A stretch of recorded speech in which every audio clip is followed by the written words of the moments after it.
Hello guys, good evening. आज चाहिँ डिनरको लागि चिकन मोमो बनाउने है, अनि प्लस भेज मोमो पनि, अनि यो नानीको सुप, चिकन सुप पाक्दैछ। यो चाहिँ चटनीको लागि है, चिकन किमा अनि यो भेज किमा, अनि यो चटनीको लागि खोर्सानी पिसेको छु। म चाहिँ चटनी कराईमा बनाउँछु है, तड्का लगाएर।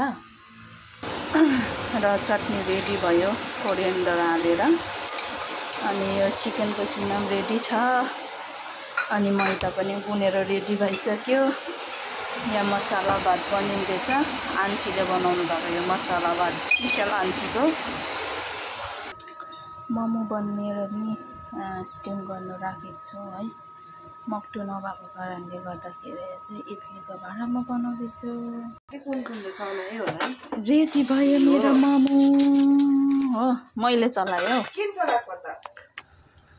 फाइनली गाइस रेडी भयो मोमो। अब खानु आँटेको है। अनि नेक्स्ट भिडियोमा भेटौँला। Bye bye, take care.